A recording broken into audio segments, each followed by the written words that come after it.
하나님께서 우리에게 주시는 말씀은 욥기 38장 말씀입니다. 욥기 38장 8절에서 18절까지 말씀입니다. 제가 가진 성경 구약 성경 799면입니다. 구약 성경 799면 욥기서 38장 8절에서 18절까지 말씀, 제가 먼저 한 절 읽고 한 절씩 교독하도록 하겠습니다. 바다가 그 모태에서 터져 나올 때 문으로 그것을 가둔 자가 누구냐?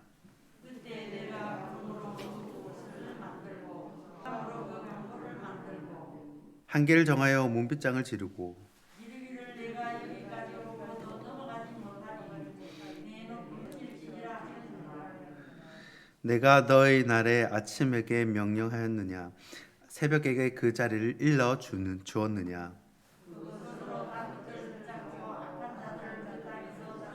땅이 변하여 진에게 인친 것 같이 되었고 그들은 옷같이 나타나되 내가 바다의 샘에 들어갔었느냐? 깊은 물 밑으로 걸어 다녀 보았느냐?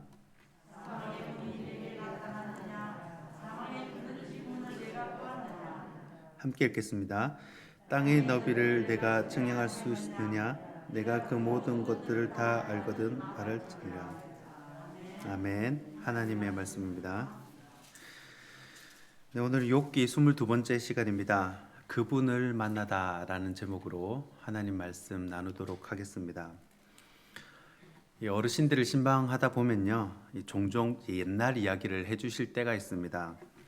그래서 좀 거슬러 올라가면 6.25 때 이 한국 전쟁 당시 이야기를 해주시는 분들도 있고, 또 조금 더 연세가 있으신 분들은 이 일제시대, 일제강점기 때 이야기를 해주시는 분도 계십니다. 또 어떤 분은요, 이 교회의 역사, 교회의 백령사를 꿰뚫고 계신 분도 계십니다. 그런데 젊은 사람 입장에서는 그런 것들을 다 이해할 수가 없습니다.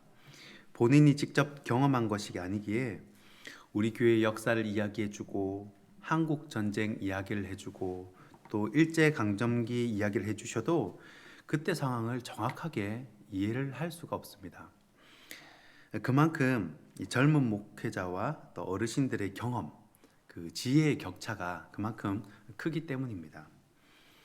사실 담임 목사님과 부교육자의 그 시야 차이도 마찬가지입니다. 이 은사 목사님을 만나면요, 종종 머리를 띵하게 하는 이런 띵언이라 그러죠.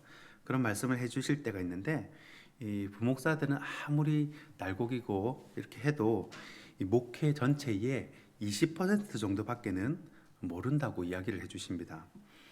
이 부교육자 입장에서는 몇 년만 더 있어도 텃세를 하고 또 교회에 대해서, 사역에 대해서 많이 안다고 생각하는데, 사실 교회에 대해서 모르는 부분이 훨씬 더 많다는 것입니다. 하나님과 우리 사이도 마찬가지입니다. 하나님과 인간 사이의 격차는요, 인간과 이 개미와의 격차보다 더욱 심할 것입니다. 욥은 그토록 바라던 하나님의 음성을 이제서 듣게 됩니다. 하나님의 음성을 듣게 되면요, 그것이 비록 책망이라 할지라도 그 인생이 바뀌게 됩니다.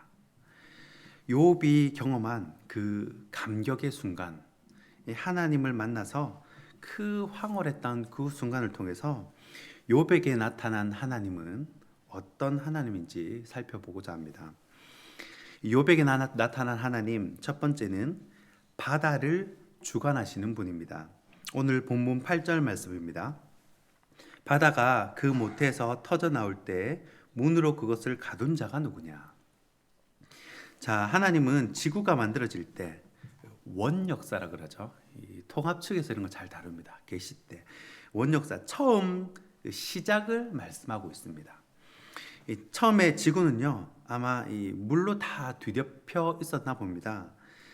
이 사람이 살기 위해서는요, 땅이 있어야 하는데 이 바닷물이 물러가도록 이 하나님께서 문으로 그것을 가두셨다고 말씀을 합니다.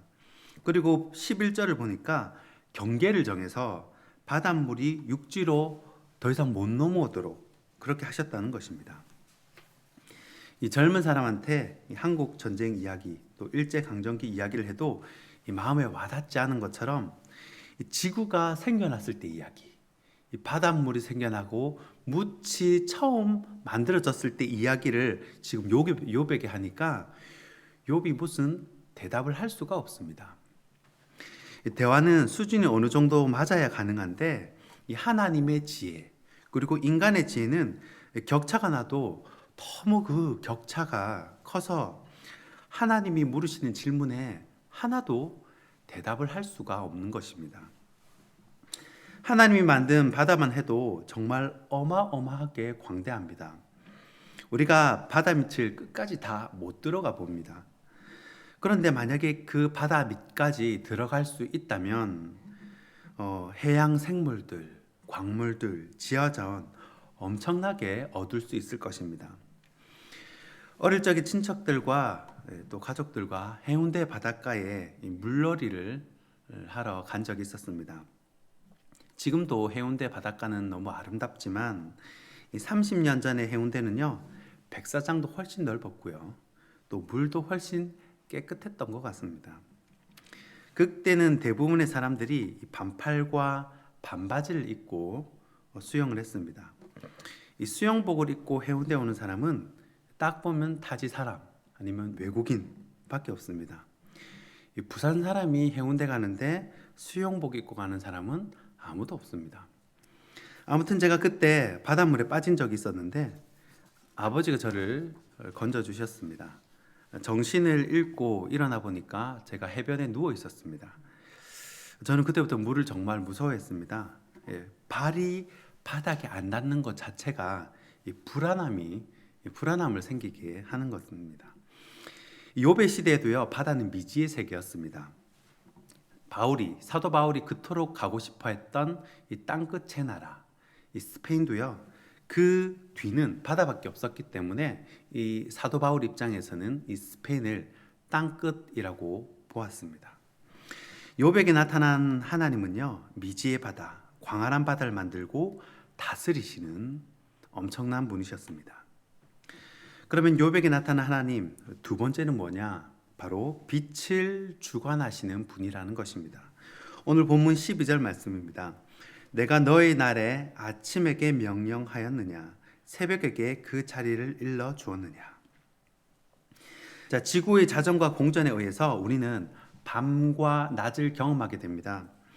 지구가 태양 주위를 돌지만 동시에 지구도 스스로 돌면서 또 태양 주위도 돌게 됩니다. 동시에 달도 이 지구 주위를 빙빙 돌고 있습니다. 이게 별의 개수가 늘어나면 늘어날수록 정말 복잡하겠죠. 우리가 지금 가만히 앉아 있는 것 같지만 사실 지구가 도는 속도는 시속 1300km라고 합니다. 지금 우리가 계속 1300km로 돌고 있는 겁니다. 이 1300km로 돌고 있는 그 건물 안에 우리가 앉아 있는 겁니다. 빛은요, 일반 은총에 속합니다. 빛이나 이런 공기나 아니면 이런 비 같은 거 이런 거 있잖아요. 의인이나 악인이나 모든 사람이 누리고 이 하나님의 섭리를 깨달을 수 있는 이 하나님의 일반 은총에 속합니다. 반면에 환상이라든지 신유라든지 아니면 홍해가 갈라진다든지 아니면 만나가 떨어진다든지 이런 것을 하나님의 특별 은총이라고 이야기합니다. 일반적으로 나타나는 현상이 아니라 특별한 때에만 나타나는 현상이라는 것입니다. 그런데 15절에 악인에게는 그 빛이 차단된다라는 말은요, 하나님께서 그 악인을 심판하신다는 말입니다. 하나님은 악인의 빛도 차단하고 또 팔도 꺾어버리고 심판을 하겠다는 것입니다. 아마 욥이 이 말을 듣고 속이 좀 시원했을지도 모릅니다. 자기를 괴롭힌 친구들, 또 뒤에서 수근수근한 사람들, 심판을 받겠구나 생각을 하겠죠. 그런데 실제로 새 친구들은 나중에 하나님의 책망을 받게 됩니다. 이 고대 사회에서 빛, 태양은 신으로 숭상하던 존재인데 이 하나님은 그 빛, 지구의 모든 밤낮을 주관하시는 엄청난 분, 광대한 분이라는 것을 보여주고 있습니다. 그러면 욥에게 나타난 하나님 마지막 세 번째는 뭐냐? 바로 사후 세계를 주관하시는 분이라는 것입니다. 오늘 본문 17절 말씀입니다. 사망의 문이 내게 나타났느냐? 사망의 그늘진 문을 내가 보았느냐? 자, 하나님은 욥에게 사망의 그늘진 문을 본 적이 있느냐라고 물어보십니다. 당연히 대답을 못하죠. 죽음 이후의 세계는요, 우리가 아무도 알 수가 없습니다. 다만 예수님께서 말씀해 주신 것에 한해서만 우리가 알 수가 있습니다. 이 마가복음 12장에 형수를 취하는 사회 보장 제도죠. 형수를 취하는 그런 제도에 대해서 사도계인과 예수님이 논쟁을 하십니다. 그때 마가복음 12장 24절과 25절에 예수님이 그 사후 세계에 대해서 조금의 힌트를 주십니다. 24절과 25절입니다. 예수께서 이르시되 너희가 성경도 하나님의 능력도 알지 못함으로 오해함이 아니냐. 사람이 죽은 자 가운데서 살아날 때에는 장가도 아니가고 시집도 아니가고 하늘에 있는 천사들과 같으니라. 아멘. 예수님이 주신 힌트는 사람이 죽게 되면 부활하게 되면 천사들처럼 그렇게 된다라는 것입니다. 물론 욥은 이런 사실을 알 리가 없습니다. 인간은 사망하면 끝이지, 죽으면 끝이지, 이 사망의 문에 한번 들어갔다 나오고 그렇게 할 수가 없다라는 것입니다. 그런데 여기서 궁금한 것은 욥의 질문이 있잖아요. 욥의 의문, 하나님이 하신 대답 말고 욥의 의문은요, 내가 왜 이런 고난을 받아야 되냐? 내가 왜 이런 일을 당해야 되냐? 죄 짓고 살지도 않았는데 그렇게 평생 하나님 잘 섬기면서 그렇게 봉사하고 어려운 사람 도와주면서 그렇게 살았는데 내가 왜 이런 일을 겪어야 되냐? 이게 욥의 질문이었습니다. 그런데 하나님은 다른 이야기를 한다는 그런 느낌을 받습니다. 그런데 우리가 욥의 입장에서 진짜 하나님을 만났다고 생각을 해보십시오. 제가 어릴 적에 놀이공원 갔을 때 이 귀신의 집 있지 않습니까? 귀신 갑자기 나오고 너무 무서워서 한번 가봤는데 너무 무서워서 움직일 수도 없고 말할 수도 없었습니다. 그래서 평소 안기지도 않는 아빠의 품에 안겨가지고 그 지나갈 때까지 가만히 이렇게 안겨가지고 그런 기억이 있습니다.